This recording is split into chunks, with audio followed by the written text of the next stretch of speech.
Trump's first year in office, bizarre and sometimes alarming. After 1 year in office, President Donald Trump has not made America great again. Instead, he has presided over a country that is more deeply divided along partisan lines, proposed staggeringly racist reforms to the immigration system, supported a tax bill that will see economic inequality grow, pulled the U.S. out of the Paris Accord, upset allies, emboldened adversaries, and reminded the world just how dangerous nuclear weapons are. And in the background throughout all of this, the FBI investigation continues to piece together the links between Trump's campaign and Russian interference in the 2016 election.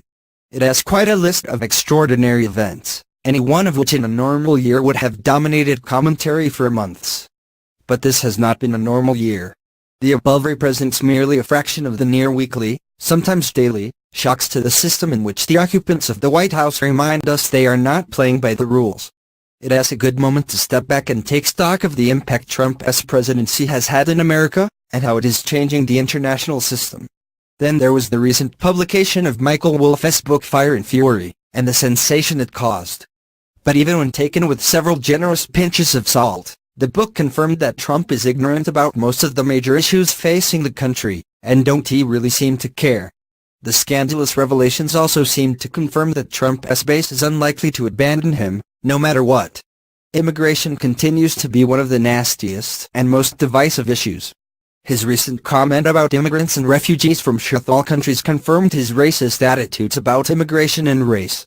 The looming government shutdown centered around the fight to resolve the fate of deferred action for childhood arrivals, DACA, and demonstrated just how much this issue divides Congress and the Republican Party itself.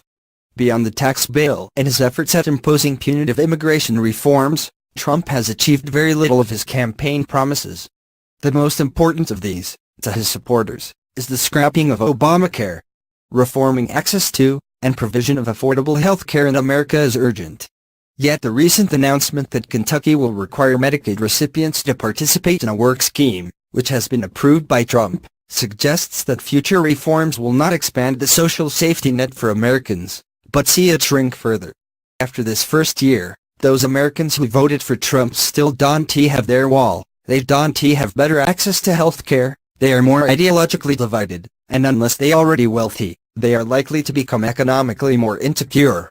Yet they seem to be maintaining the faith.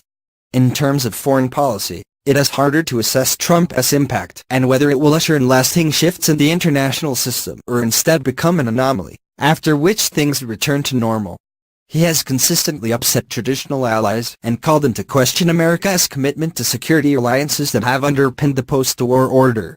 But these relationships can probably be repaired once Trump is gone. It is clear that no lasting damage has been done to the relationships with Germany or the UK, Japan or Australia. What is more troubling has been Trump's championing of authoritarian leaders while ignoring human rights abuses. America is hardly a model citizen when it comes to upholding human rights. Despite this, it often ensured that the discussion of human rights was front and center of certain foreign policy discussions, a reminder that states did not have a license to abandon one of the most essential pillars of the global order. In effect, Trump has given the green light to some of the world's worst leaders to act with impunity in depriving citizens of their most basic rights and dignity. The periodic flare-ups with North Korea, and the increasingly antagonistic tone toward Iran, have made 2017 a little hair-raising at times. Together with the announcement by Secretary of State Rex Tillerson that the U.S. military could remain in Syria indefinitely, global conflict and the idea of perpetual war seem to have become the norm. Most concerning is the radical rewriting of the rules and norms around nuclear weapons. Trump's Twitter posturing and pathetic manhood measuring would be alarming enough, without the cavalier attitude to the most destructive weapons being written into policy. The draft's nuclear posture review proposes a range of scenarios in which nuclear weapons could be used in non-nuclear attacks, completely abandoning any pretense that the weapons are for deterrence, or that the U.S. would hold to a no-first-use commitment. Not that the U.S. has ever really committed to the no-first-use principle. Again, it remains to be seen if this will result in a long-term transformation of the U.S. nuclear strategy, but there are some worrying hints that Trump sees a greater utility for these weapons. On climate change, there has perhaps been a silver lining to Trump's belligerent denial of scientific fact. The rest of the world, led by the EU and China, has aggressively recommitted to meeting the Paris goals and moving ahead without the U.S. It has undermined the argument U.S. leadership is essential in confronting such an urgent global problem. China's lead on moving to lower carbon emissions also hints at the shift in the global balance of power. While it is still far too early to assess, it does appear that China is slowly replacing the U.S. as the most important economic and political partner for many states on a range of issues. Global approval for U.S. leadership has dropped to a new low of 30%. What implications this has for a system governed by liberal values remains to be seen, but allies like Australia are watching carefully to see how this power shift develops.